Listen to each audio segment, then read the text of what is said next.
Hi, it's Nicola from the PDA Space, and I am uber excited. Actually, are we allowed to use that word? To be talking with Tigger Pritchard, who is coming to Cardiff. Oh Um, yes, lush. I'm going to get it that because I do Macs and stuff as well. That's the sign for Wales. yeah, I might be a bit of BSL actually, but that's so the three feathers. Yeah, I love anything to do with Wales. I love North Walian by history and parents and so on. I love coming to Wales and I love Cardiff. Um, so I'm really looking forward to this. I'm really looking forward to see you all there because it'd be brilliant.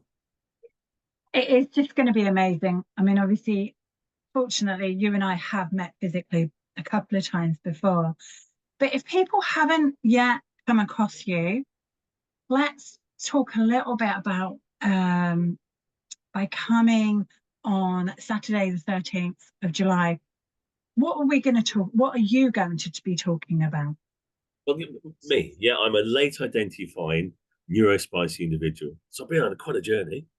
You know what? For decades, I worked with individuals that were neurospicy themselves with learning disabilities and a combination of lost stuff going on. And it never occurred to me why I loved already, why I got things. It's too noisy, it's too bright, it's not right, that kind of stuff. Yeah. Now I know. So I've been on a real roller coaster journey. I am very, very lucky to, I hope, be as up to date as I can. I have some great mentors out there from the autistic community, people I look up to, people I've learned from, people that talk to me and mentor me and support me. And what I do kind of really is there is so much grotesque stuff out there. There is so much misinformation which leads to pain and agony, not just for an autistic individual, not just for their family, but also for professionals and other individuals as well. And it's that we've got to stop. And the only way to do that, as far as I'm concerned, is by being neuroaffirming. And so, what I hope to do during that awesome event is really tell you what it means to be an autistic individual in 2024, to bring you up to date, to look at some of the myths that are out there and say, that's wrong, that's 20 years out of date, and so on and so forth. And all these myths you're going to be getting, people are going to be saying to you, it's this, it's that, do this and do that. No, hang on a minute, don't. So it's looking at the autistic experience, it's looking a lot of it from my own personal experience. So I'll be giving examples from me, but also examples from my neurokin in the hope that they'll work as well, give you a bit of an overall look. It's really about getting you up to date, becoming neuroaffirming, signposting you to gorgeous individuals and resources that are out there. And really, with hope that with all that in place, it's a better place for neurodivergent individuals and their families and professionals too. I've got this great thing I spoke about it a couple of years ago at the PDA Space, didn't I? About how important it is to have people that listen and want to learn rather than put the barriers up. So really, I'm going to talk about me, which I love doing, talk about the community, talk about my neurokin, hopefully say to people, this is up to date, this is up to date, this is up to date. I'll definitely be doing it, but with a view to, okay, if you get that in place, if you read this, if you research that, you do this, if you do that, then anxiety of everybody is going to reduce. It's going to create a much better society. And that's why I love the word new affirming, because it's really working towards that. It's what myself and so many other advocates and individuals I know across the world are doing.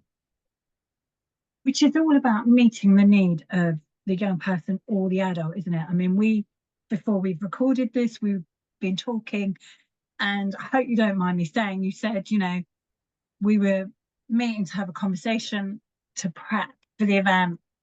And I said, let's record. And you said, oh, but I'm not in my No, teaching outfit. And how, as autistic adults, we can get very perhaps stuck sometimes in when I do talks, I need to wear a specific clothing, or we both have this, that when we've got something going on, because you've just been touring around the UK, because you've spoken at the London, Manchester, and Birmingham autistic conferences, that's needed to be the focus, and other trainings and information you're doing, you've got on, but they can sort of like drop off the radar. And I think this is really important to share with anyone who is considering coming, either because they're autistic or they have an autistic young person, or they work with neurodivergent people. is understanding that it's not, we don't do this deliberately. We've got however much capacity that we have. And our focus is 150% on that one event. And you just shared a really good story, and I don't know how comfortable you'd be to share about when you travelled up to Manchester. Close, yeah. It was this thing about the fact that, you know, the quote I love, or there's many quotes on it, but what I love a lot is Dr. Duke Bairden, what I definitely look up to and learn from. Anything from him is gorgeous. And I put neurodivergent, but it's autism plus the environment equals the outcome.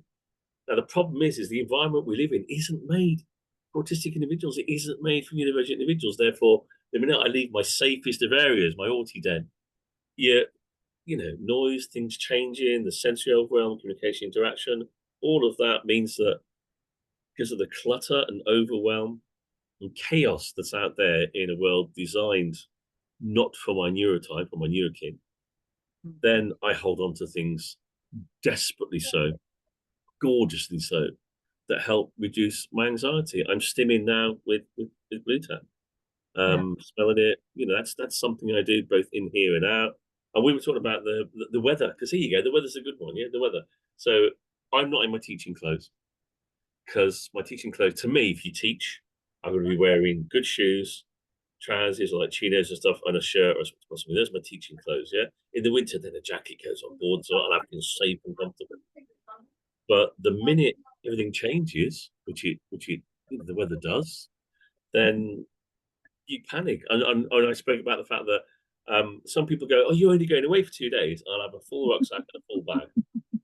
And because to reduce my anxiety, I might. Well, I went to the shows, the autism shows. I went with usually 3 shirts and a sweat top and a jacket, because it's been a little bit cooler of late and not so warm as it is today. And also a little down gilet for the weather change at the end of the day. And then usually, so I think for one conference, I wore the same sweat top every day. And I just washed it in one of the evenings, and they got it dry for me, which was really cool, because I felt most comfortable wearing that. And sometimes I look at my bag and I go, God, you know, I've just carried around 3 different shirts to wear. But that's all because of anxiety, because I might get up on the day and go, this isn't working for me, and then I'm done for. I'm crestfallen. I'm completely done for. I must say, as we talk about this, I saw the amazing Comfort at the show in Birmingham. Oh, and I'm going to do a post about this. I now have a teaching T-shirt because of them. It's beautiful. It's awesome. It does everything I need. The neck is tight. It's got a long body. The fabric is really comfortable and great. Sensory-wise, it's gorgeous. And that now, instinctively, I know is. And I said to the awesome people, I went, "This is my teaching T-shirt now. So when I teach, I know I've got a T-shirt just for teaching." And it's one away. It's got poppers in it. It is like the best thing ever, right? But all of a sudden, you have, and I said to them, God, the difference is going to make to my anxiety. And they went, we know. And I went, oh, you do, don't you? Because other people might be really, but it's now, I've got one item that is definitely on my teaching T-shirt, and that's what I'll wear on the day, which to me is just another way of reducing anxiety. And as for, weather changes, transition, so this isn't my teaching gear, but it's 23 degrees already in my Auti den, and the sun hasn't hit properly yet. It's going to be really hot in here later on today. So, but all those little things, the stimming, the routines, my structures, my neurokits, my coffee, my Blue Tap, my Albus, all this stuff, they're all done because when I leave my savers and places, it hurts. It really, really, physically, intellectually, emotionally, soulfully puts me in utter pain and chaos. And everything else is just a way of keeping safe. And that's why it's so important to me. Thank you. You just covered so many things of perhaps people might start understanding either themselves. I remember talking to a counsellor in my 20s going, I don't understand when I go away for a weekend, I take my entire home.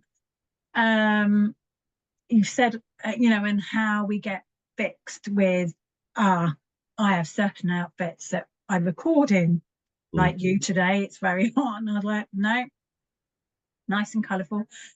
But also, I'm just wondering, have you got 1 or 2 points that maybe people may come up, you hope they'll come away with understanding better? Well, the first one is from Luke Ben. To me, it says everything. Autism plus the environment equals outcome. But the thing is people ultimately think the environment is just the four walls and the Mm. seat and the carpet. It's not. It's your training. It's your culture. It's British culture and attitudes and it's access to information that's up to date, neurodivergent led, and so on. But I can't. I mean that quote. It's on my website. I've told him. It's on my website. I showed him. It means it to me. If everybody could just get that quote, autism, neurodivergent plus the environment equals the outcome, and understand what that means in its entirety.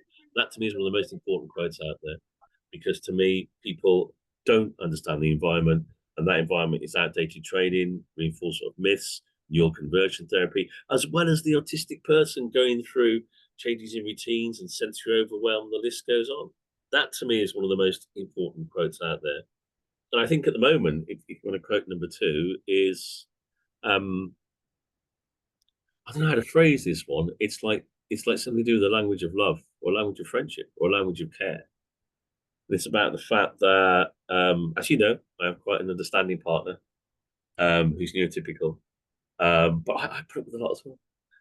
But that being able to stim, I think to let someone stim, to let someone be their autistic self, is a language of love. And Yeah. I've got my blue tack. I don't know if you'll hear, but I've got my.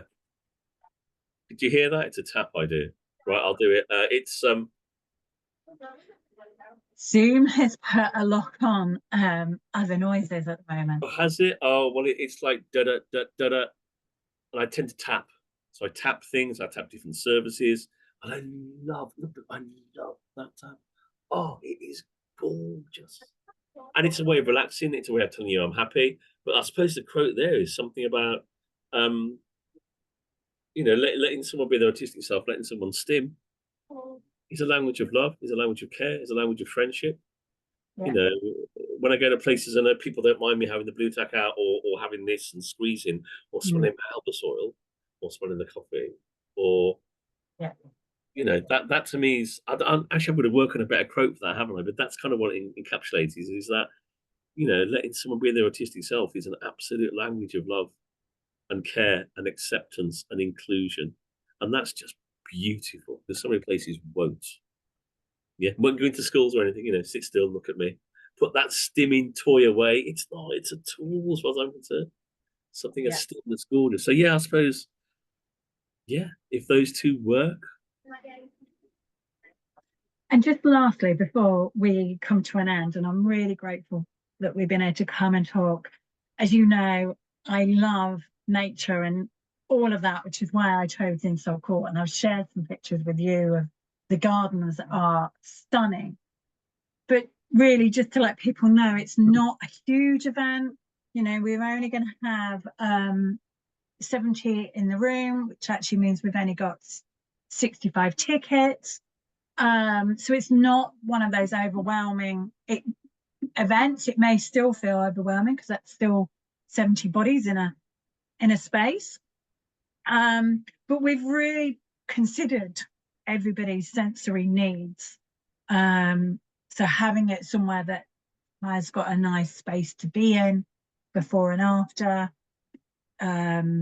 It's flat to make it more accessible.